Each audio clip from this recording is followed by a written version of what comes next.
할렐루야. 참 좋으신 주님의 은총과 평화가 오늘 이 아침 하나님 앞에 예배하는 저와 여러분 가운데 함께 하시기를 주의 이름으로 간절히 축원합니다. 여러분 한 주간 수고 많이 하셨습니다. 하나님의 도우심과 은혜가 저와 여러분들의 걸음을 이끄셨으니 또한 앞으로도 우리의 나아갈 길을 밝히 비추시며 이끄실 줄로 믿습니다. 세상은 여러분 아주 바쁘게 돌아가고 있습니다. 세상은 불확실성과 불안으로 가득 차 있습니다. 과학 이론, 여러분 과학은 모든 것을 규명하고 확실하게 하는 것 같지만 사실 과학도 세상 만물을 확정져 있는 것은 아무것도 없다. 다 변칙적이고 유동적이다. 어떻게 밝힐지 아무도 모른다. 이렇게 받아들이고 있습니다. 현실의 삶이란 것도 마찬가지죠. 저와 여러분들이 살아가고 있는 현실은 너무나 복잡해지고 있습니다. 안정된 것이 없고 확정된 것이 없어서 내일 일을 아무것도 모릅니다. 그러다 보니까 정치, 경제, 사회, 환경 모든 영역에 불안의 그림자들이 치워지질 않습니다.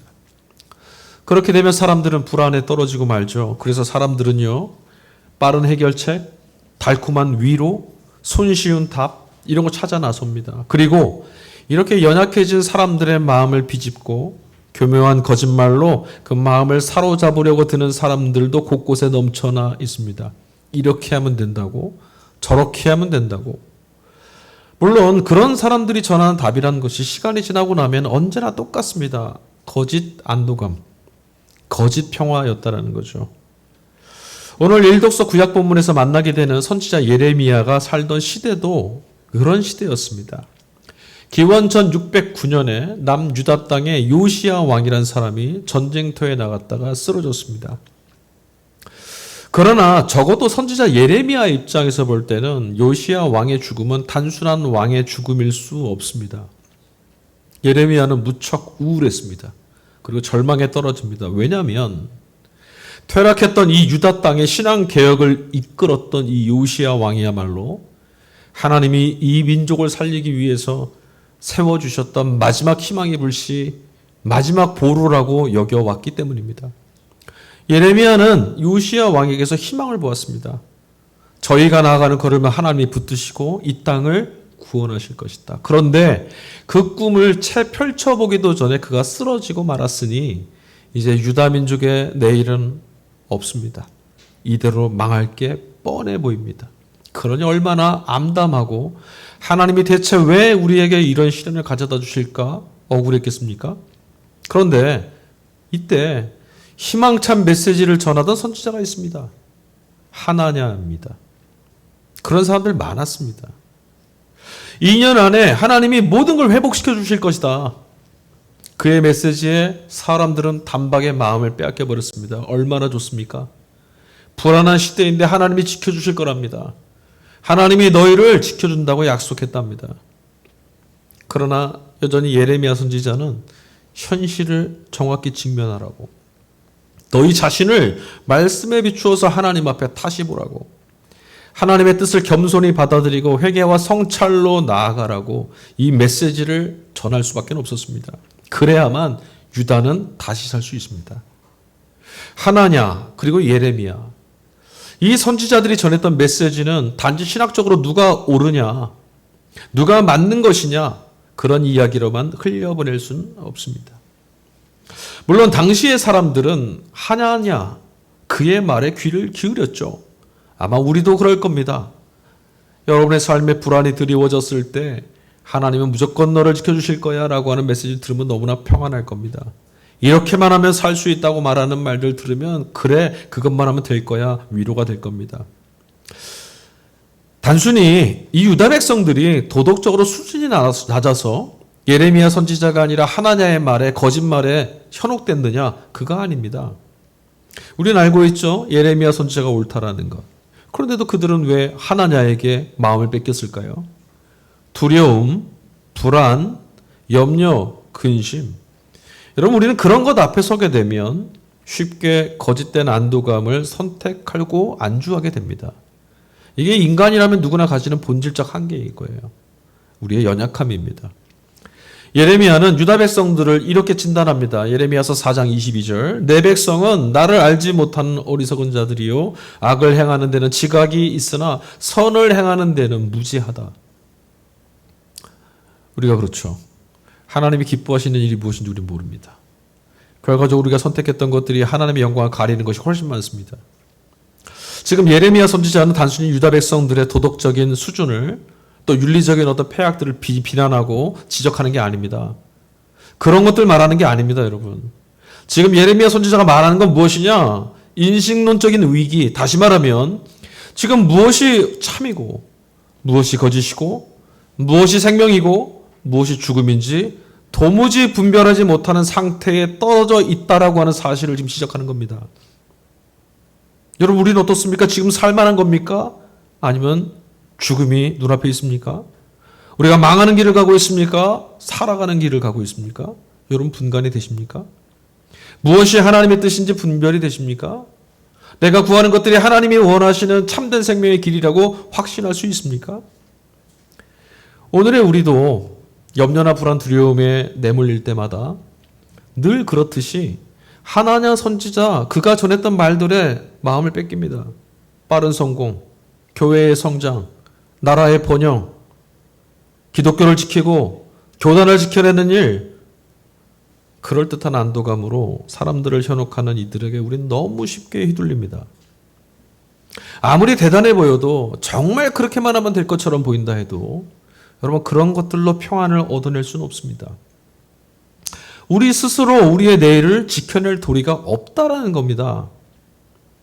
분명하죠. 죽음, 그 운명을 우리가 회피할 수 있습니까? 이 사실 모르는 사람은 아무도 없습니다. 하지만 막상 믿음대로 살고 살아감으로써 이 믿음을 입증하는 일에서 우리는 유다 백성들과 똑같이 실패를 반복합니다. 오늘 서신서인 이독서 디모데전서에 바울 사도의 고백이 기록되어 있습니다. 여러분 아시는 말씀들이 쭉 나옵니다. 마지막 1장 17절. 거기에는 바울 사도가 하나님께 올려드리는 송영, 우리 지금 영광송 찬양했죠? 하나님을 높이 올려드리는 고백을 해요. 영원하신 왕, 곧 썩지 아니하시고 보이지 아니하시며 홀로 하나이신 하나님께 존귀와 영광이 영원무궁하도록 있을지어다. 여러분 아멘 되시나요? 우리 영광송 찬양했어요. 여러분 어떤 마음으로 그 찬양을 부르셨습니까? 2장 찬양, 성부, 성자, 성령 하나님께만 영광이 있습니다. 이 고백을 여러분은 무슨 마음으로 담아들이셨습니까? 하나님께 영광이라고 하는 이 대목, 영광에 해당되는 헬라어는 독사라는 단어인데요. 이 단어는 당시, 그러니까 바울 사도가 이 고백을 했던 이 당시 초기 교회 성도들이 하나님과 그의 아들 예수 그리스도께 영광이 있을지어다 했던 바로 그 고백을 했던 당시에 영광이라고 하는 이 헬라어 단어는 전적으로 한 사람에게 귀속되는 단어였습니다. 누굴까요? 로마 황제. 로마 황제에게 귀속되고 제국이 독점한 단어가 바로 영광이었습니다. 그런데 바울은 그리고 교회 공동체는 이런 송영을 지금 하나님께 올려드립니다. 이 고백은 단순히 여러분 바울이 개인적 신앙을 고백하는 것이다라고 생각하시면 안 됩니다. 당시의 세계를 제패하고 있던 로마 제국의 심장부에서 울려 퍼졌던 이 고백은 하나님만이 영광을 가지실 수 있는 분이라고 하는 선언입니다. 모두가 다 황제보다 높은 이가 없다라고 굴복하고 무릎 꿇고 제국인 로마야말로 천국 같지 않냐고 이런 세대에 무릎 꿇고 타협해야만 잘 살 수 있고 여기서 벗어나면 망할 수밖에 없다라고 생각하는 그 시대 앞에 그렇지 않다고 영광은 하나님께만 있다라고 거절한 거죠. 알다시피 여러분 초기 그리스도인들은 황제에게만 올려졌던 이 영광을 하나님과 그 아들 예수 그리스도께만 있다라고 믿은 것이 아니라 믿기만 한 것이 아니라 외쳤습니다. 이게 어떤 무게감인지 아십니까? 이건 곧 황제의 권위를 부정하는 것, 대단히 위험천만한 일이죠. 권세를 가진 자 앞에서 너의 권세는 아무것도 아니다라고 말하는 건 망하려고 작정하는 짓입니다. 황제 숭배를 따르면 성공합니다. 그 앞에 절하고 그 눈치를 보고 그 영광을 올려드리면 그런 세계의 질서를 잘 따르면 성공합니다. 그런데 어떻게 돼요? 거스르면 어떻게 되죠? 죽습니다. 망합니다. 정치 이데올로기예요. 로마 황제의 이야기, 이 로마 황제에게 속했던 영광, 그럼 이것이 옛날 얘기일까요? 아니요, 그렇지 않습니다. 바울 그리고 초기 교회 성도들의 신앙이 오늘 우리의 신앙과 똑같은 것처럼 그들의 신앙을 위협했던 로마 황제에게 속했던 영광 오늘 우리 시대에도 여전합니다. 아니 오히려 위세가 대단합니다. 규모, 효용성, 경쟁의 논리, 시장 경제의 논리, 경쟁의 절대화, 성공과 성취, 사람들 모두가 추구하고 있는, 모두가 관심을 쏟아붓고 있는 이런 것들, 이게 어디에 어울리는 단어입니까? 여러분, 이런 말들이 성공하고 으뜸이 되고 잘 살고 부자 되고 쓸모가 있고 많은 것들을 추구하는 이런 단어들이 말구에 오신 예수 그리스도께 해당되는 단어입니까? 누구에게 해당되는 거죠? 황제에게. 황제의 영광이라고 온 세상이 찬미를 올려드린 그 모습과 너무 닮아있지 않습니까? 그런데 오늘 우리는 이 아침에 찬송가 2장을 부르면서 성부와 성자와 성령 하나님께만 영광이라고 고백했습니다. 이게 뭘까요? 무슨 마음으로 드리는 고백입니까? 단순히 막연하게 하나님이 최고다, 하나님이 제일 높다, 이런 고백이었습니까? 아니면 황제가 지배하는 것 같은 이런 세상에서 하나님 우리를 좀 구해달라는 간구였습니까? 바울 사도는 초대교회 성도들은 무슨 마음으로 이런 송영을 드렸을까요? 세상을 호령하고 주인 노릇하는 제국적 가치관을 거스르고 나는 하나님 백성으로 내 운명을 걸고 살겠다라고 하는 결단이 담겨 있는 겁니다. 그럼 여러분이 우리가 이 예배 자리에서 송영을 예배 초두에 드리는 건 무엇이 때문인지 아십니까? 나는 하나님만을 믿음으로 붙들고 살기로 작정했다는 겁니다. 삼독서를 읽은 복음서 말씀 누가복음입니다. 누가복음 말씀에는 사실은요, 오늘 예수님의 비유 말씀이 나오는데 오늘 우리가 읽은 본문에는 2가지 비유만 나오고요. 본래는 3가지 비유 말씀이 있어요. 여러분 다 아시는 거예요. 잃은 양 아시죠? 잃은 드라크마, 그리고 잃어버린 둘째 아들, 탕자라고 불리우는 이 3가지 비유 말씀이 이어지는데 오늘 앞에 2가지만 나옵니다. 어쨌든 이 비유들의 전체 내용은 뭔지 아십니까? 어떤 놈이 착한 녀석이고 어떤 놈이 나쁜 녀석이냐, 어떤 놈이 죄인이고 어떤 놈이 의인이냐, 이게 아니고요. 경계를 넘어서는 이야기들입니다. 한번 볼까요? 자, 오늘 말씀해 보면, 이야기해 보면 예수님 주변에 사람들이 좀 몰려들었습니다. 누가 몰려들었냐? 세리와 죄인들이 몰려들었어요. 세리와 죄인은 어떤 사람들입니까? 당시 종교적 체계 안에 유대교라고 하는 이 세대, 이 세상 안에서 철저하게 배제되고 소외된 죄인들, 정결하지 않은 사람들, 손가락질 받고 내몰린 사람들입니다. 자, 그들만 있던 게 아닙니다. 그들 반면에 또 다른 사람도 있습니다. 이런 사람들을 향해서 손가락질하는 거룩하고 정결하고 종교적 체제 안에서 훌륭하고 세련됐다라고 인정받던 사람들, 바리새파 사람들하고 서기관들이 거기 있었습니다. 자, 바리새파 사람들과 서기관들은 어떤 사람들입니까? 이런 종교적 질서 안에, 유대교라고 하는 질서 안에, 야훼 신앙을 갖고 있는 그들의 질서 안에서 최대의 수혜자들입니다. 이 체제 안에서 속된 말로 하면 어떤 사람인지 아세요? 성공한 사람들입니다. 다 부러워하는 사람들입니다. 우리 삶 속에서 우리가 그토록 부러워하고 닮기를 원하는 사람들이 이런 사람들입니다. 남들에게, 세상 모든 사람들에게 인정받는 사람들. 저 사람 참 훌륭해. 저 사람 참 잘 됐어. 이런 사람들이에요. 여러분, 세리와 죄인은 어떤 사람들입니까? 오늘 본문의 말씀에 보면 예수님이 이들을 받아주셨어요. 예수님이 그들을 사랑하십니다. 그래서 받아주셨어요. 그렇다고는 해도 우리는 어떻습니까? 우리 마음 한복판에는 이 세리나 죄인들을 받아주고 싶은 마음이 하나도 없습니다. 더럽고 불결하고 경건하지 못한 자들. 주님께서 친히 가난한 자들은 복이 있다, 슬피 우는 자들은 복이 있다라고 말씀하셨지만 왜 이것이 복인지 우리는 묻지 않습니다. 그리고 우리는 실감하지도 못합니다. 그러면서 그저 우리는 그런 형편에 처하고 싶어 하지 않기만 합니다. 이게 상투성입니다. 주님은 복이라 하셨어. 다 알고 있습니다. 그걸 표구로 집에 걸어놓기도 합니다. 그런데 그런 복을 얻고 싶지는 않아 합니다. 복인데 왜 얻고 싶지 않죠?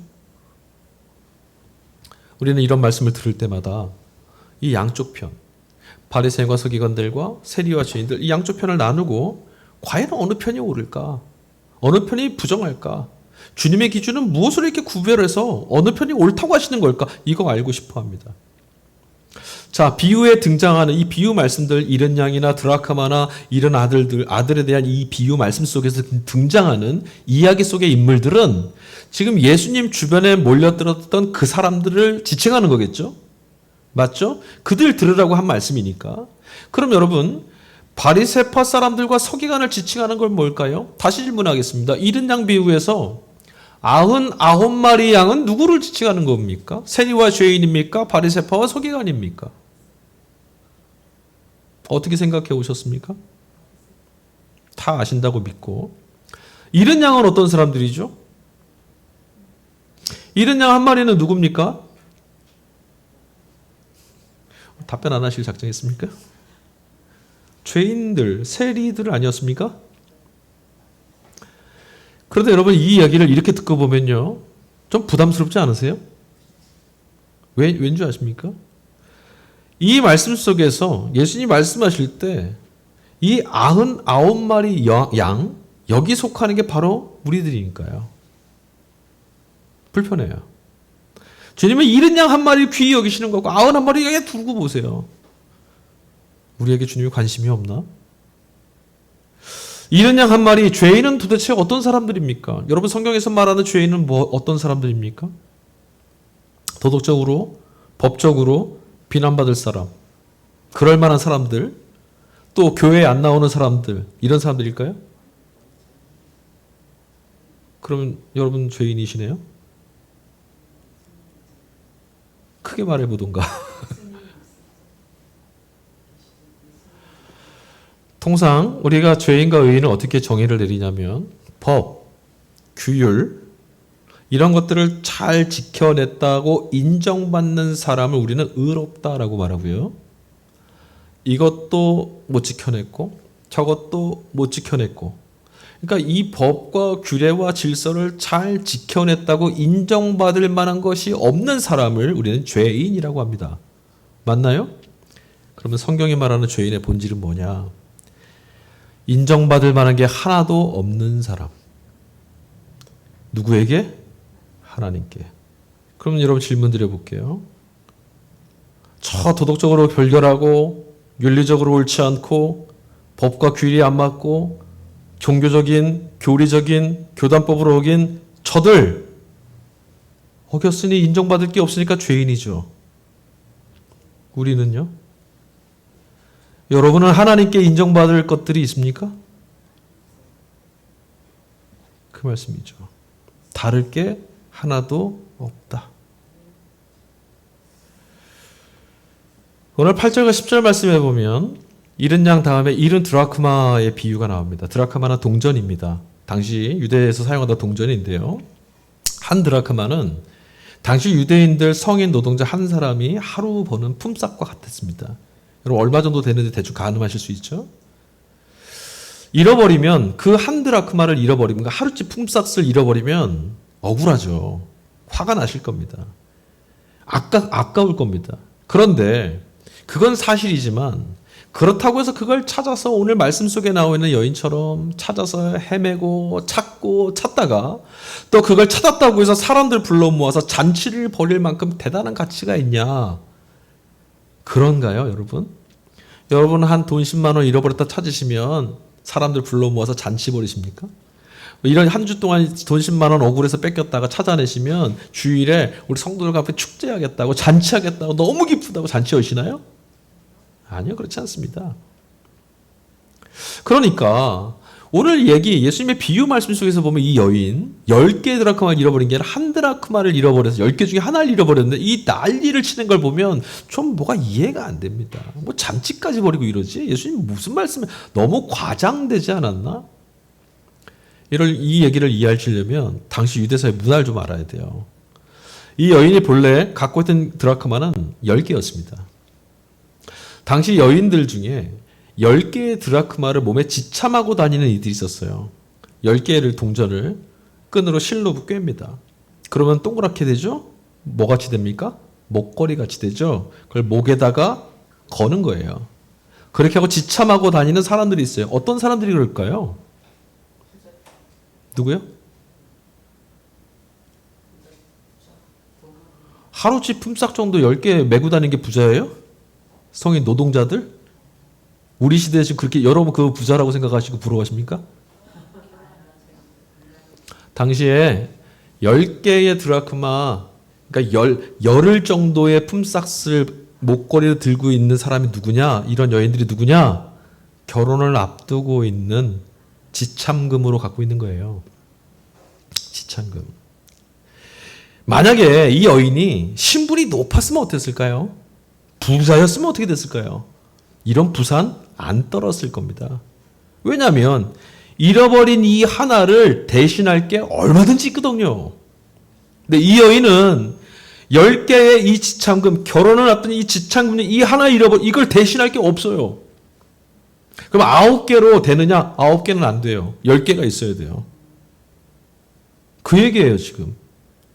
드라크마 하나의 가치가 얼마냐? 이 문제가 아니라니까요. 이 가치가 얼마짜리냐? 이게 아니라고요. 이걸 잃어버리면 이 목걸이로서의 가치는 없어지는 거예요. 결혼 지참금 준비 못한 여자예요. 그러니 이 여인에게는 하나를 잃는 건 뭐와 같은 거죠? 전체 다 잃어버린 것과 똑같아요. 여러분 이런 얘기가 와 닿으시나요? 안 와닿습니다. 한 개가 어떻게 모두와 다 같습니까?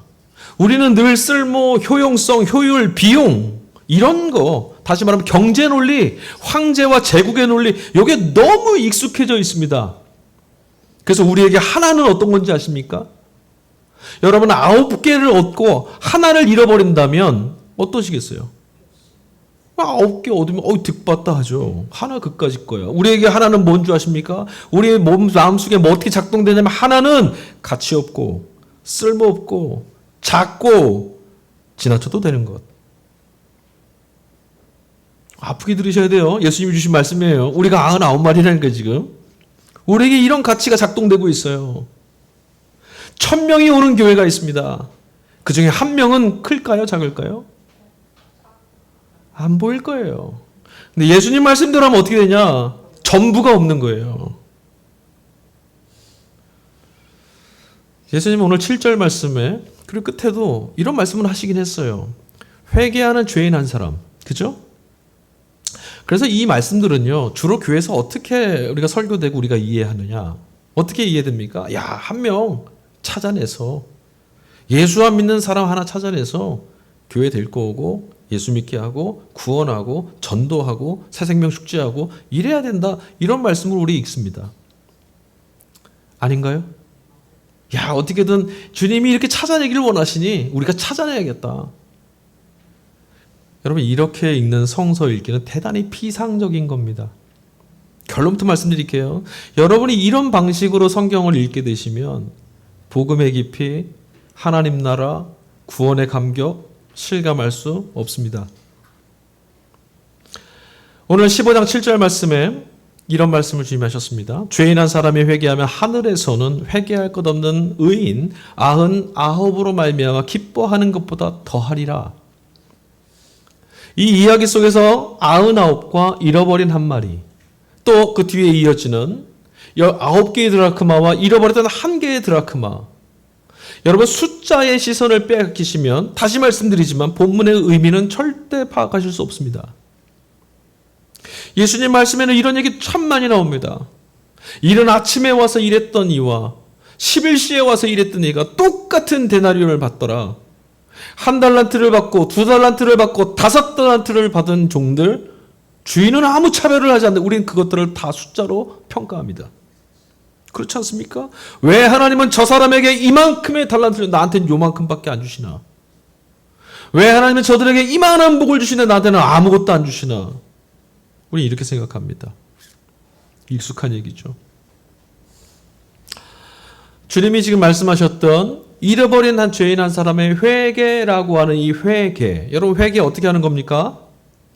어떻게 하는 거죠? 이 잃어버린 죄인 이 한 사람이 돌아와 회개한다는 건 어떻게 하는 걸 생각하십니까?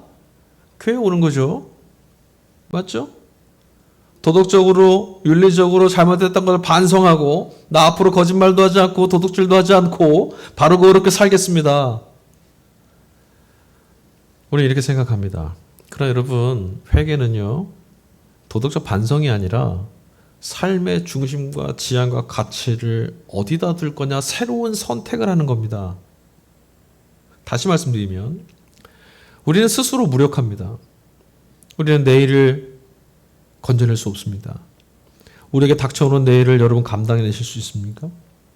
이런 상황 저런 상황에서 그런 상황들로부터 나를 기쁨과 평안과 감사로 생명으로 건져낼 수 있겠습니까? 우리 못합니다. 이런 무력감 속에, 이런 세상 속에, 이런 삶 가운데 로마 황제가 지배하는 이런 시대에서 하나님의 자비하심과 사랑에 내 인생을 맡기고 그 하나님이 나를 놓치지 않고 잃어버리지 않는 약속을 신뢰하며 내 인생을 거기에 의탁하며 살겠다. 하나님이 이런 상황에서도 나를 붙들고 있다는 시각으로 나는 세상을 바라보겠다. 이런 가치관과 관점을 전향하는 것, 하나님께로 전향하는 것, 하나님께 내 구원이 있다라고 전향하는 것, 황제에게 머리 숙이면 잘 살 수 있다가 아니라 하나님께 운명을 걸면 잘 살 수 있다라는 것, 황제의 눈밖에 나면 망한다라는 두려움이 아니라 하나님 앞에서 떨어져 나가면 생명이 없다라고 내 시선을 옮기는 것, 이게 회개입니다. 그래서 잃어버린 하나를 찾는 기쁨, 단순히 얼마치의 가치를 더 얻냐, 이게 아니라 10개가 되었다, 온전함이 되었다, 새로운 관계, 새로운 삶의 출발로 우리가 볼 수 있는 것, 이게 회개입니다. 하나를 잃어버리면 앞서도 말씀드렸습니다. 전체를 잃어버리는 겁니다. 한 사람, 한 생명, 소중함을 받아들이는 것 말이죠. 예수님이 가르쳐준 기도 중에 제가 이런 말씀을 드린 적이 있어요. 마태복음 6장에 예수님 그러셨죠. 들에 핀 이 꽃 한 송이가 솔로몬의 모든 영광으로 입은 옷보다 더 귀하다. 우리 잘 알고 있고 아멘 하는데 이게 우리 가치가 진짜가 되냐고요. 10,000,000원짜리 메이커에 있는 유명 브랜드의 옷 하나, 여러분 들꽃 하나 갖고 와서 이거와 바꾸자면 바꾸시겠습니까? 미쳤냐 그러죠. 왜냐? 생명이 무엇인지의 가치가 눈에 안 보이기 때문입니다. 회개는 우리가 주님을 믿는다라는 것은 가치를 무엇에 두고 사는 사람이 될 거냐라는 거예요.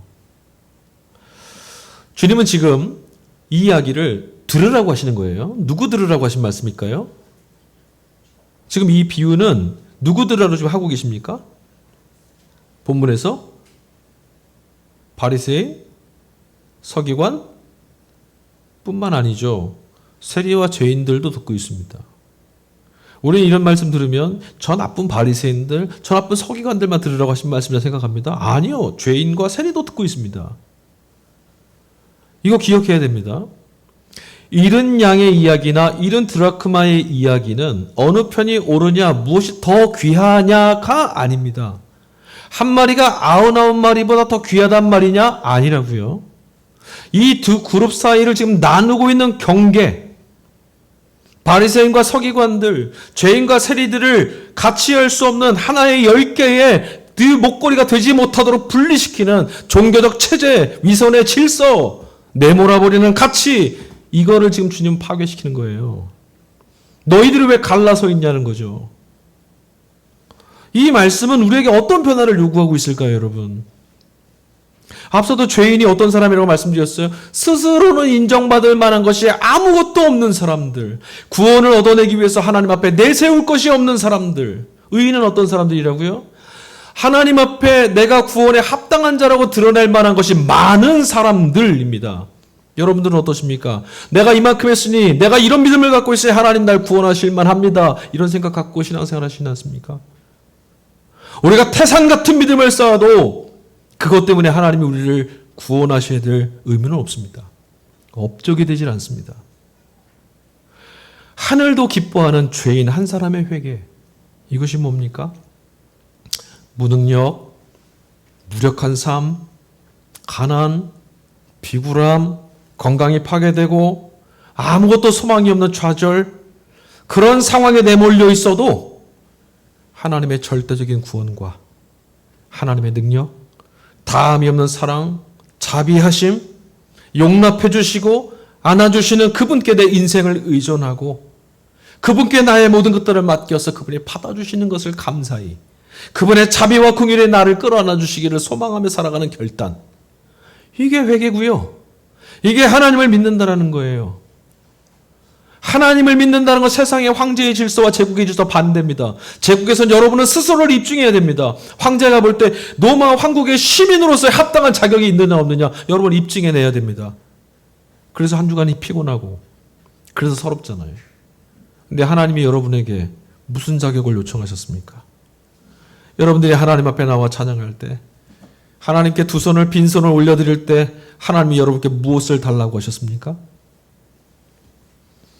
우리가 이런 회개가, 이런 전향이 언제 가능할까요? 우리가 어떻게 하면 이런 참된 회개, 주님의 나라를 향해 생명의 가치를 향해서 우리의 가치가 완전히 전향될 수 있는 이런 것들을 경험할 수 있을까요? 조건도 차별도 없는 다함이 없는 사랑의 따뜻함과 헤아릴 수 없는 깊이를 경험하고 체험하고 맛볼 때만 가능합니다. 기독교 신앙의 회개라는 것은 여러분 죄책감 때문에 무거워서 마지못해 선택하는 게 아닙니다. 감동이 돼서 이것 없으면 살 수 없으니 이렇게 살 수 있는 것이었구나. 고맙고 감사해서 존재가 세워지는 것이 이런 기쁨이었구나. 감격해서 주께로 돌이키는 것이 바로 회개입니다. 그런 믿음 안에서만 우리는 염려나 걱정, 두려움 또는 반대로 기뻐할 만한 것들이나 만족할 만한 어떤 상황에 휘둘리지 않고 언제라도 삶의 중심을 하나님께 두며 살 수가 있게 됩니다. 뒤집어 얘기하면 우리의 인생의 매일매일의 삶의 중심이 하나님께 두고 놓여 있지 않은 까닭은 하나님이 우리의 기쁨의 이유가 아니기 때문입니다. 실감이 안 되는 거죠. 이런 것들이 실감나게 되면 사람이라면 자신을 둘러싸고 있는 모든 것, 넘치는 사랑에 감격하는 것 외에 굳이 다른 것 자랑할 것 없습니다. 굳이 다른 것 때문에 비굴해질 이유도 없습니다. 그저 그 시선에는 우리 속된 말로 할까요? 꿀이 뚝뚝 떨어집니다. 오늘 비유 이야기에서 잃은 양은 결국 어떻게 됐죠? 잃은 양 한 마리 어떻게 됐습니까? 찾아내졌죠. 누가 찾았습니까? 누가 찾았죠? 몰라요? 이웃 사람들이 찾았습니까? 잃은 양은 양치기가 찾아냈습니다. 오늘 잃어버려졌던 그 드라크마 한 입 어떻게 됐습니까? 어떻게 됐죠? 발견됐습니다. 누구에 의해서 발견됐습니까? 주인이요. 이 주인이 찾았잖아요. 그러니 여러분이 이 이야기대로라면 잃어버려진 양 한 마리도 떨어져 나간 한 드라크마도 애써서 포기하지 않고 찾아내는 이가 있으니 괜찮은 겁니다. 그런데 이 이야기 속에서 찾아내어진 것은 양과 드라크마만 있는 게 아닙니다. 이 이야기를 잘 들어보니 찾는 누군가의 행위를 통해서 우리는 우리 자신이 어떤 존재인지 정체성도 찾아낼 수 있습니다. 뿐만 아니죠.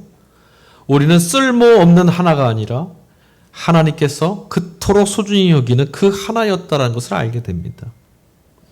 잃은 것을 찾아낸 양치기와 잃은 드라크마를 찾아낸 이 여인처럼 우리를 찾아내시는 분이 있습니다. 하나님입니다.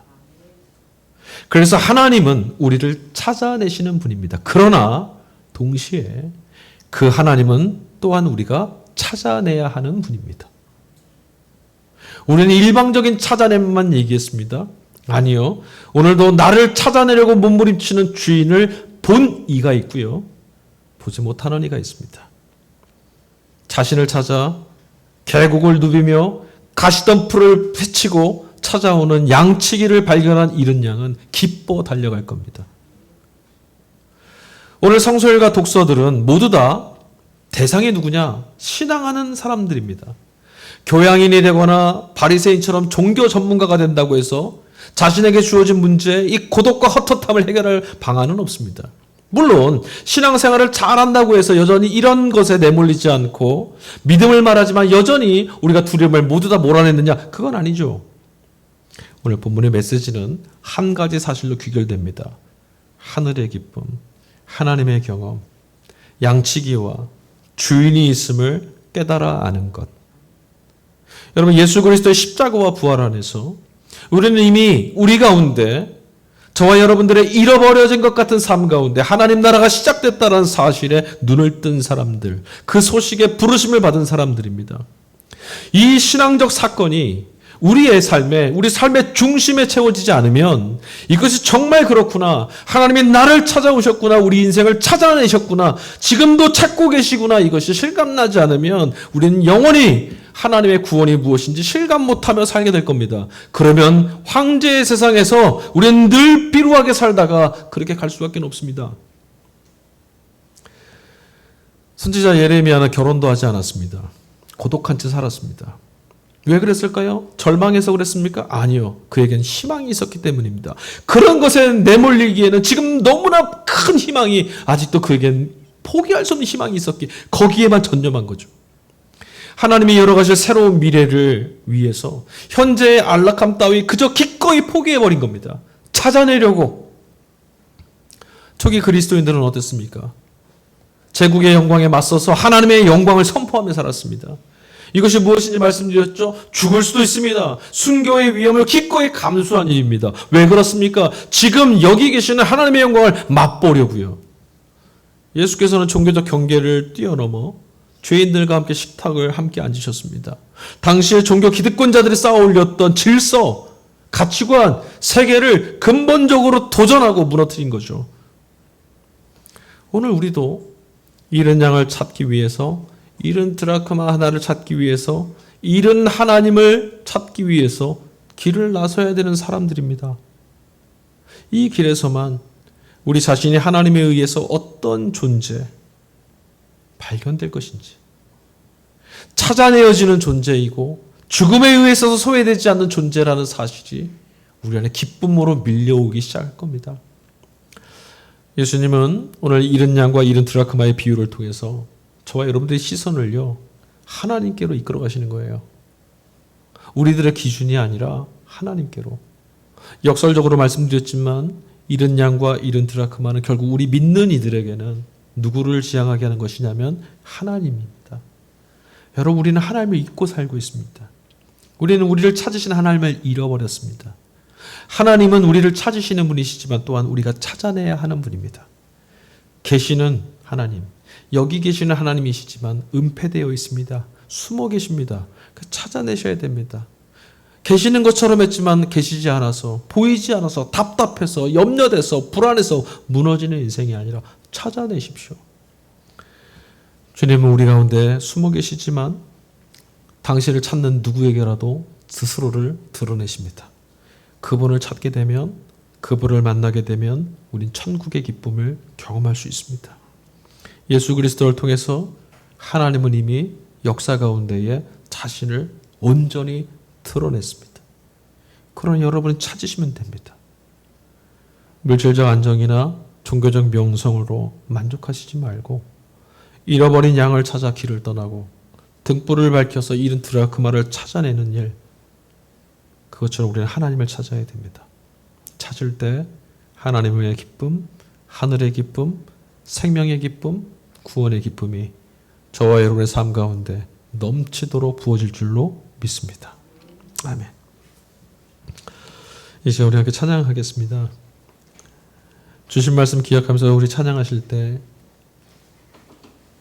정말 귀한 것이 무엇일까? 경계가 무너지고 우리가 모두 다 기쁨과 구원을 얻을 수 있는 길이 어디 있을까? 우리를 찾아내시는, 우리를 발견하시는, 차별하지 않는, 조건이 없으신, 포기하지 않는 하나님을 경험하는 거죠. 주님의 아름다우심을 맛보는 것 외에 다른 길이 없습니다.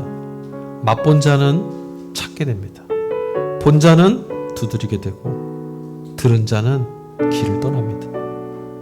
주님의 아름다우심이 얼마나 큰지, 그것을 발견하고 엿본 이들의 길이 순교였고 그런 사람들이 나아갔던 걸음들이 우리 앞에 있습니다. 여러분, 오늘도 우리에게 주신 말씀 기억하면서 한 주간의 삶 가운데 우리를 찾아내시는 주님을 나 또한 찾겠습니다. 이 고백을 안고 우리 같이 찬양하도록 하겠습니다. 주의 아름다움은 같이 찬양합니다.